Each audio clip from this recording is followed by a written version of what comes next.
Welcome everybody to the Raising Roamers podcast. I'm your host, Jen. If you haven't been following our journey, my name is Jen. My family of 3 plus 2 dogs moved into this camper so we could live off of less, work a little bit less, and spend more time together as a family. We have been taking some seasonal work camping positions, which have introduced us to some amazing people. So today I would like to introduce to you Rachelle Williams. Hi.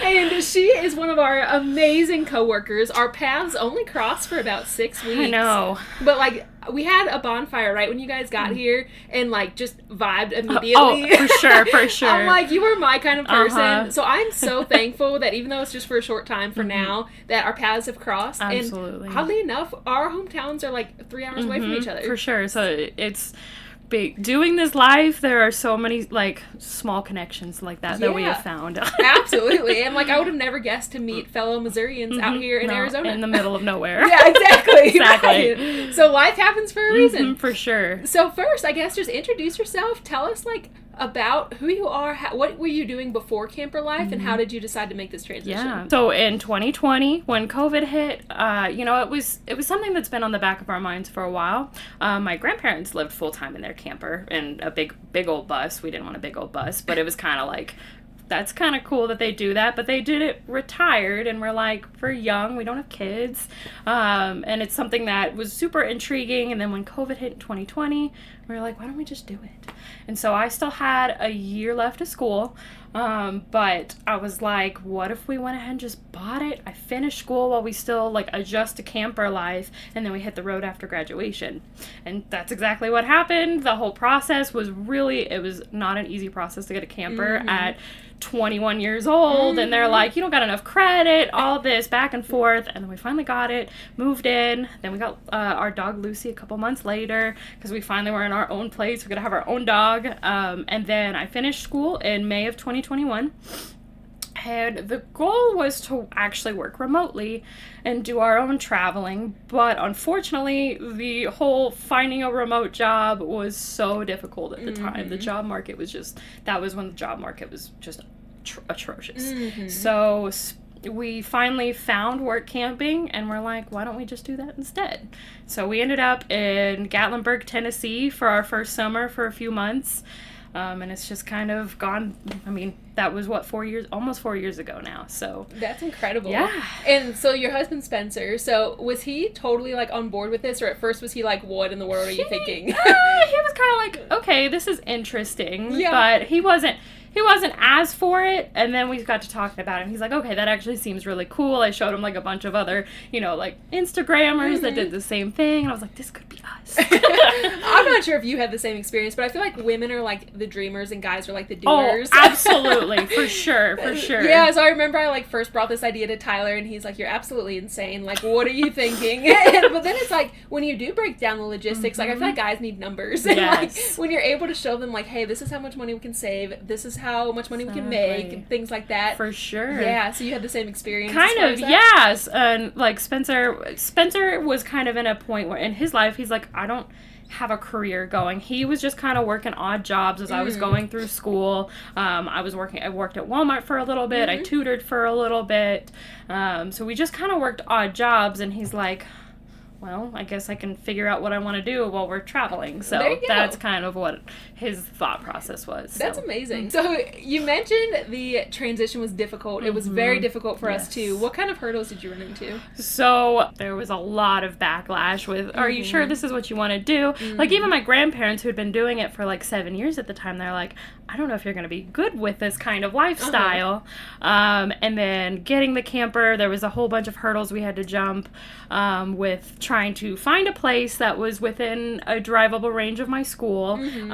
Finding, the finances of it was... We didn't have a whole lot in savings. We used the COVID paycheck as our down payment. Yeah, there you go. And then... it was just a really big transition. Even though we went from a small apartment, we didn't go from a big house or anything like some people have. But it was just, there's a lot of steps to take. And then what was the hardest part was finding, once I graduated, where are we going? We sat in my parents' driveway for 2 months. And that was not a good time. Right. Because we were just trying to figure out, well, okay, what are we doing? You know, we got some backlash, like, you should just, you know, go get a corporate job. And I'm like, that is the opposite of what I want to do right now. That's the whole point. What was the point of buying the camper in the first place? Right. So once we found that first job, we were like, okay, we can do this for a while. That's amazing. Yeah. What was, like, your first job experience? Like, was it like what you were expecting, or was it totally different? We didn't know what to expect. Yeah. We went into it completely blind, had barely ever stayed at campgrounds ourselves. Like, we'd done a lot of camping, you know, like, dispersed wise, never really checked into a campground to go camping like that. So we show up, we drove like 12 hours to get to Gatlinburg from in the Springfield area. And so when we got there, we like didn't know where we were going. The office was closed. There was nobody around. We were like sitting there like, okay. And then so they were like, okay, you know, take tomorrow off, go explore the area, and then we'll get you started working. I think it was like a Saturday or whatever. And then there was our dog. Our dog was also a giant hoop. We had to, because she has really bad separation anxiety and was a lot worse when she was younger. She's gotten a little bit better now.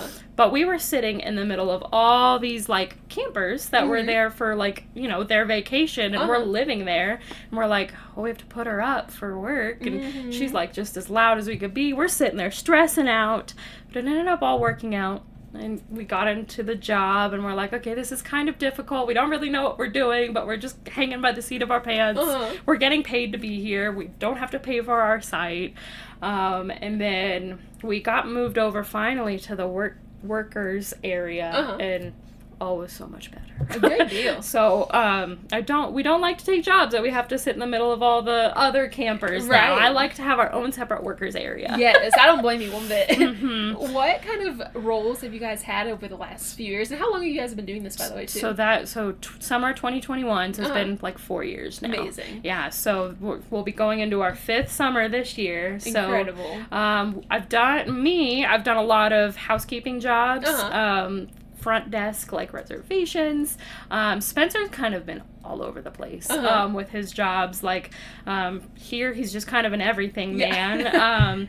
That very first job, there was a pool. He took care of the pool. He'd clean up the campsites, you know, for check-ins, groundskeeping, like cutting grass and all this. This last job that we had over the winter was actually on a private hunting ranch. Oh, wow. And it was one of those jobs. Like, I did housekeeping, but I also got to work with a private chef, which was like the coolest experience. That's really cool. And Spencer got to learn how to like cut up deer and work with like animals and like pack like meats and stuff. He got some insane experience there. So that's incredible. That was probably one of our most unique jobs, and it's one that I think we're gonna go back to. That's awesome. Yeah. How did you like score your first job? Like, I feel like so many people are intimidated by this lifestyle because they're like, I don't know where to work, I don't know how to work, I've never done it before. Like, what did you do to just like score that first position?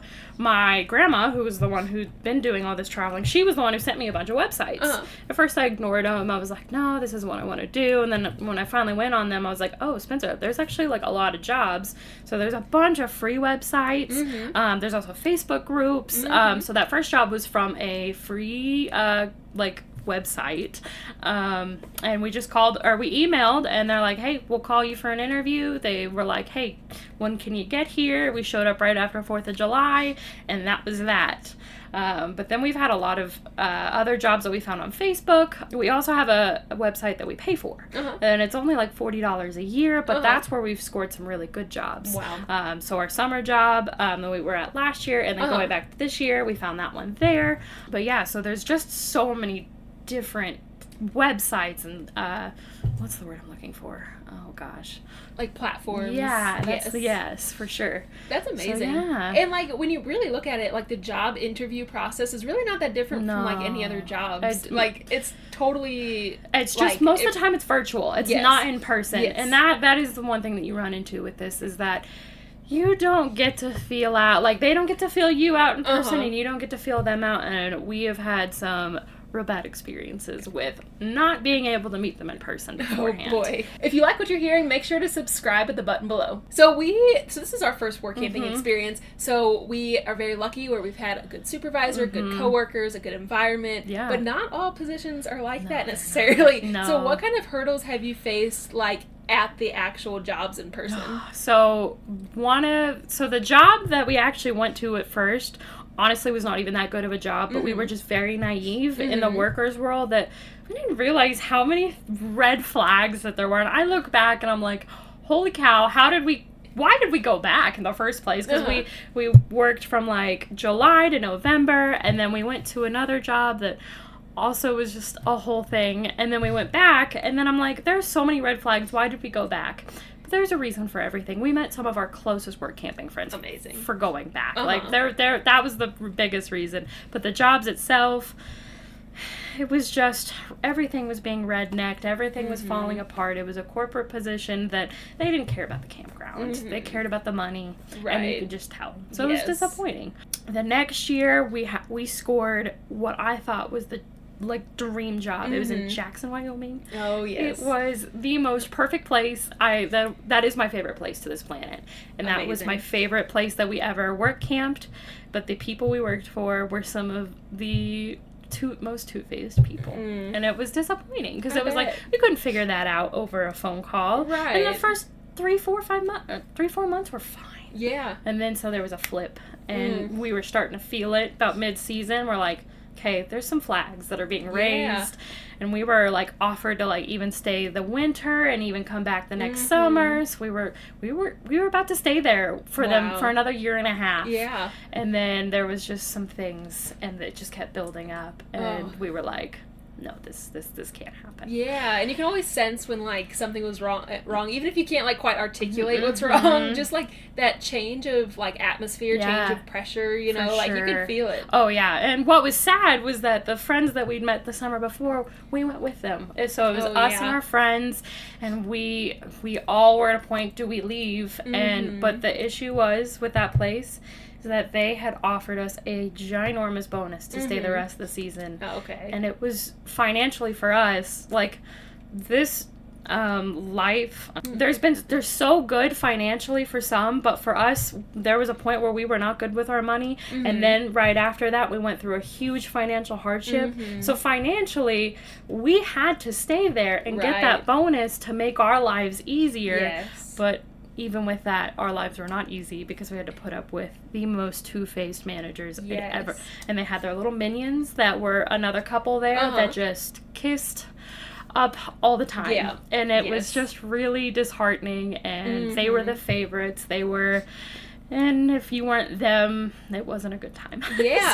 So I can totally relate to that, but like in a totally different setting. So like when I was pregnant, I had a job that I loved in the disaster response field. Everything was phenomenal until I got pregnant, and I didn't ask for any accommodations the entire pregnancy up until the third trimester. When the third trimester hit, you have to. Exactly. And so you had to do like on-call shifts. We responded to house fires and natural disasters. And once my third trimester hit, if that phone rang in the middle of the night and woke me up, I woke up so nauseous, like more nauseous than I had ever been in my first trimester. And so I eventually went to my supervisor, who was an elderly male that, you know, has grandkids and stuff. And I'm like, hey, like, and he was in the military and all that too. But I went to him and I'm like, hey, like, I'm really struggling with this right now. And my third trimester just hit, so it's like I still have 3 more months of dealing with this and stuff. And he's just like, oh, you know, this job can be hard sometimes. And, you know, at that point, like, I'm like, I don't know what to do, because, like, do I leave and lose out on my maternity leave, or do I, like, stick out a bad environment that's making my health worse, but, like, then I get my 18 weeks of maternity leave. And, like, you feel so trapped in situations like that, and it's sad to see that even that financial component can translate into this life, because a lot of people make the transition into this life to kind of avoid some of that.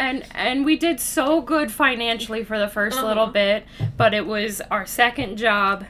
We, again, still naive. We took the job. We paid a lot of money toward our site, and we're not getting a lot of income. So we went back to Tennessee a little bit earlier, and then just suffered because we weren't working quite yet. We just we did Instacart to try to make ends meet, and it just wasn't enough. So we just built up all this debt, and then we're like, okay, we're doing better. And then, again, it was last winter. It just collapsed. We didn't have jobs for several months. Wow. And it just, no, this job, there's an idea that, yeah, there's some financial freedom with this, but you also have to be careful because you have to have jobs lined up because if you don't, you're gonna, we said, we'll be fine. We're getting this huge bonus. We'll be okay to go without jobs for a while. Instant regret. Yes. And we tried to go back to a regular job too. We said, let's go pay for a site. Let's go live where we want to live. But that just didn't work out. But luckily, things are getting better. Last summer, we went to Minnesota. We met the most incredible family, a family-owned campground. Good. And we were like, okay, this is what we're camping supposed to finally be. Like, we'd been going through hardship after stupid job and it was like a breath of fresh air. We were on a lake. We were up in North Minnesota. And, like, it was like, this is what we're camping supposed to be, a balance of, like, working. Yeah, you still have to work, but also, like, having fun, enjoying your coworkers. We got to go boating on the lake all the time. We went on so many, like, different camping trips. It was just incredible. So we're going back there. Good. As you should. Yes, exactly. So you talk a lot about just, like, red flags that you've noticed. For other people who are looking to start work camping and looking at all these job listings and stuff, what are some red flags that they should keep an eye out open for? Oh, man. You notice the demeanor about people. You know, like, you have a intuition. Yes. All of us know, like, you can tell. And trust your gut. That's the thing, is that you've got to trust your gut. If you feel off about a person, start taking a step back and seeing, you know, what they've said. Like, the job in Jackson, it was... so my manager on the inside, she liked to pull, and I didn't see it as this at the beginning of the season, but she liked to pull people away, and she started favoritism. And, you know, and I think back about when we were in Tennessee, there was favoritism too. Favoritism is a big thing, that if you start seeing that, take a step back and see, are you a favorite? Because if you're a favorite, there's still an issue. Yes. Because in both places, we were favorites, and I hated being the favorite because it's like, I'm seeing how these other people are being treated, and it's so unfair. Right. And it's like, don't favor me.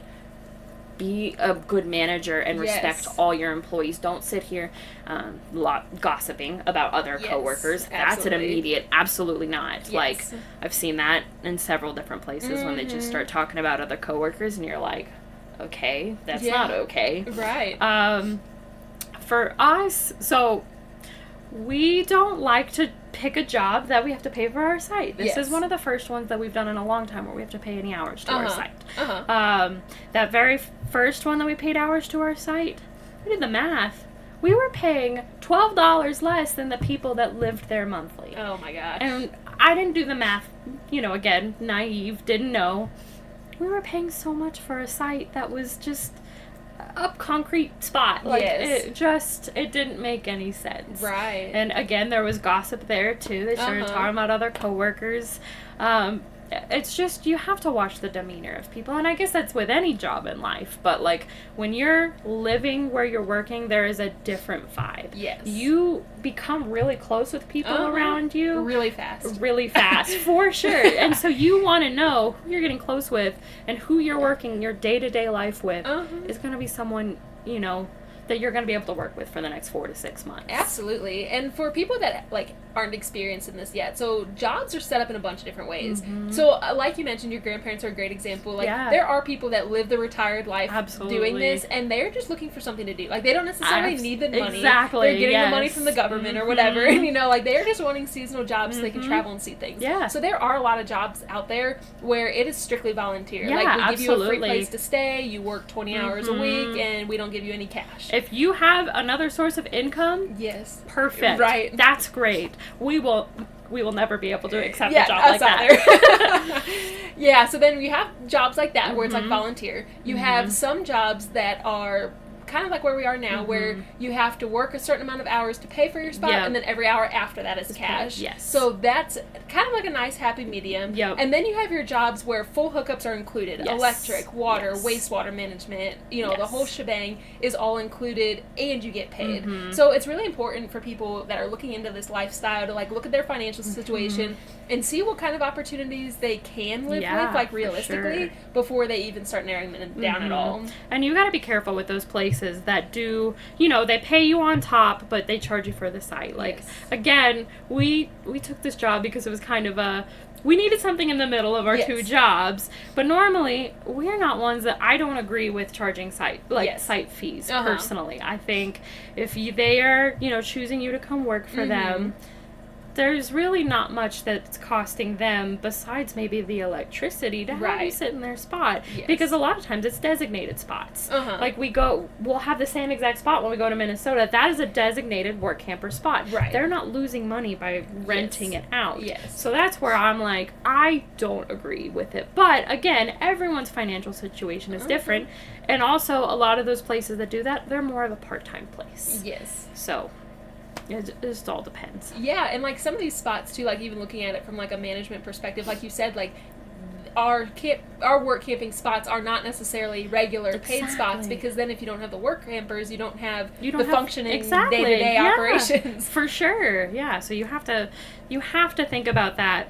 And if there's a lot of people, you can negotiate. You can negotiate that spot. Say, hey, I've worked so many years in the work camping world.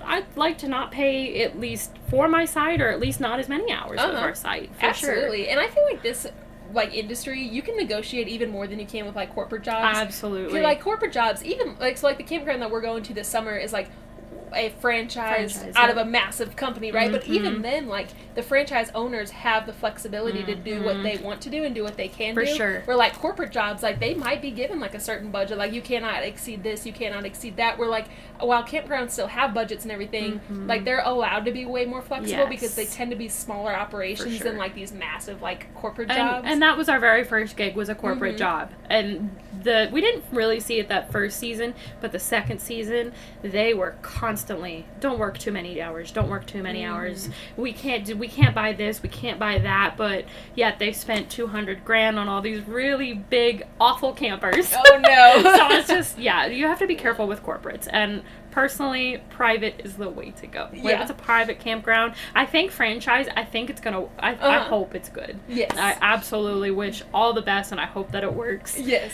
But yeah, private campgrounds, way to go. Okay, so you guys are 4 years into this.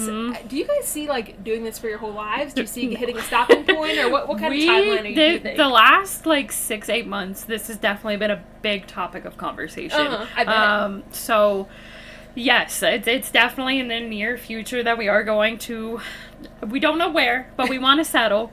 Basically, our goal is we have 2 years left on paying our truck and our camper off. After that, I think that we're going to call it quits, settle down, start trying for a family. Yeah. But, I mean, it's still 2 more years that we have a lot of stuff that I want to do. Yes. Because, Spencer's like, I'm getting old. I'm almost 30. And I'm like, Spencer, you're not old. You're almost 30. You're fine.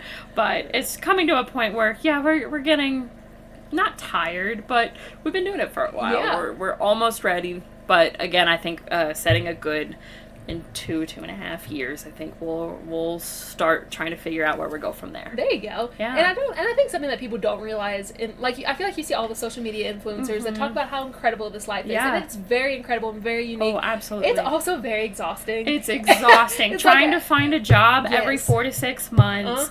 You don't know what you're gonna show up into every time, and that's why I think that we've kind of settled into a routine of going back to places, because it's easier when you know, and there's always an adventure with going to a place you don't know, but at the same time, it is exhausting. It's a lot on your mental health, your physical health. You don't know what the situation is going to be. For us, we don't know what our dog situation is going to be, so it's a lot. It's a lot. And just, like, changing so much about your life every single, every few months or whatever. Like, that by itself is exhausting no matter what changes you're making. Yes. And, like, we literally relocated across the country. We quit jobs. We started new jobs. We got a new vehicle. We have a baby. Like, it's like, it's so much all at the same time. And, like, not only are you throwing yourself into an environment that you're not used to or you haven't been in before, but, like, you're doing that on top of starting new jobs, on top of figuring out finances, on top of like, where do I go for groceries? Where do I go for this and that? It's and a constant battle. Yes. Absolutely. It's definitely, I loved living the life on the road, for sure. Wouldn't have changed anything. And I'm glad we did it before we retired, because we know so many people who they're doing this now retired, and they can't do as much on their off days. They don't have... I mean, well, let me back up. I've seen some older people with more energy than I do myself, but... Not always the case. Not always the case. It's just like, I'm glad we didn't do it when we were retired. I'm glad that we did it now, also before kids. I mean, absolutely nothing wrong. I think it's great, and I'm so impressed that you guys are doing this with a 2-year-old. It's challenging. It's impressive, but I think it was perfect for us that, you know, we're in our tiny little camper with our dog, but yeah, it's almost, we're almost there. Absolutely. Yeah. And then I guess kind of going back a little bit. So you said that you had some backlash from friends and family. We totally did too. Yep. What kind of like backlash did you receive? What kind of like, was it more like constructive criticism kind of thing, or was it flat out like, hey, this is a bad idea? So it was like when we very first were like, we're gonna do this, it was in the middle of COVID, so we were Zooming everything, and so we Zoomed my parents, and they're like, oh, that's really cool. And then they're like, okay, well, what about this, this, and this? And we go into detail, and you can just kind of see they were like, okay, maybe this isn't a good idea. And then I think the biggest backlash was, we'd, been in it for a year. They were like, okay, great. And then now what?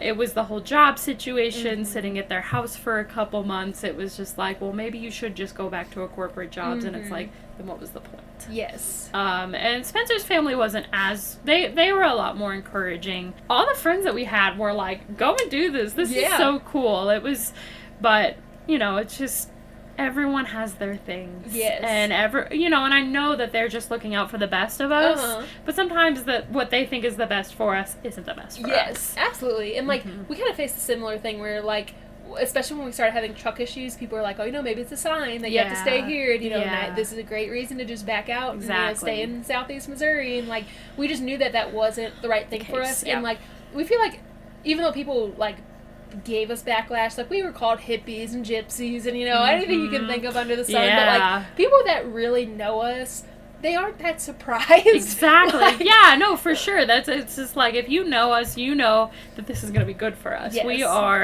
We're going to be happy. We are people who can live simply. Yes. And we have lived simple. We just keep getting simpler as we go. Yes. And something that we are trying to harp on a lot with our Raising Roamers brand, podcast, everything, is like trying to establish our own version of the American dream. Absolutely. Because we do have like the generation that's older than us, where their version of the American dream is having the big house, the white picket fence, the stable jobs, the 2 kids, and the dogs and whatever. Absolutely. And I think that there's nothing wrong with that, but I think that there's been a generational shift. Absolutely. And it's so interesting because that was the American dream for such a long time. And like you said, there's totally nothing wrong with that whatsoever. But that's not everybody's like ambition in life. And like, it's so important to be able to find your own version of the American dream, and like to be able to face that backlash and be like, hey, while I understand that this is your dream, like I'm a whole different individual and like these are mine. Yeah, corporate America and like the 9 to 5, and like it's so silly when I say the 9 to 5 because I've worked so many 9 to 5s while working this job. Right. But it's like the traditional job. I went to school to be a teacher. I did mention that earlier, but I did the teaching thing for 6 months for my student teaching, did a long-term sub. I knew it wasn't for me before that, but that just solidified. And it was like, I had a great cooperating teacher. She's like, you're so good at this. Why are you doing what you're doing? But also she understood. Yes. Like, it's just, it's not for everyone to sit and do the same job. And, when we start sitting there for a little bit too long, I'm like, okay, I'm ready to go now. Yes, absolutely. And at some point, I do want a little bit more stability. Because again, like we said earlier, it's also a stressor to change everything up, to move, to, find out where the money's going to come from. But at the same time, it's like, I'm so glad that I've had this opportunity to not waste my 20s sitting in a classroom. Absolutely. And like, you've gained so many skill sets over the last 4 years. Incredible. Yeah, no, absolutely. And honestly, Spencer's gained even more than I have. Like, he has learned so much across the board. He's very humble, and he'll say, no, like, I don't actually know anything. And it's like, no, you know so much more than what you think you do. You have learned an incredible amount across the board. And that was the thing. I was actually a little worried about coming into work camping too, because like Tyler's a perfect example. Like, he's doing all this maintenance and stuff. He's such a hands-on person. My brain does not work like that. Like, he knows how to just fix anything in front of him, but he didn't have like the resume lines to show it. Like, he never had like the professional background. Like, he's been a firefighter, he's been in rehab management, and like, that's not fixing things. Exactly. And, like, so we were that's worried. what Spencer was nervous about too, though. That's an because he didn't have anything like that. But now, like, whenever you guys do decide to settle down, like, look at your skill sets now that you do have professional proof of. Exactly. That's amazing. Sure. Has it shifted, like, what kind of careers you want to go back to whenever you go to the new home? Yeah, so Spencer is still very much question mark. What is he going to do? But he's thought of a lot of things. For me, I want to stay in the hospitality business. I don't want to go back.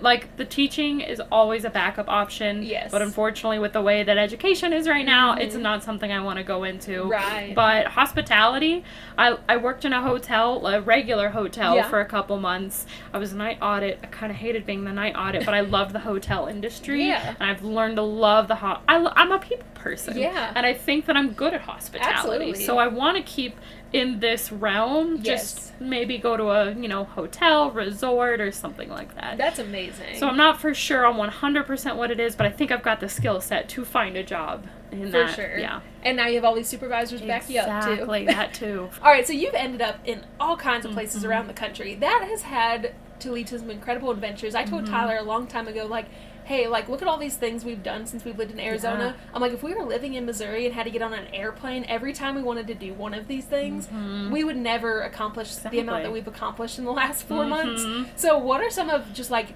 your favorite adventures that this career, that this life on the road has led you to? I think one of the biggest ones was a 3-day backpacking trip in the Tetons. And here's the thing. Is that it was kind of the worst thing ever, but it was the best thing ever, because the weather, no cooperation with the weather.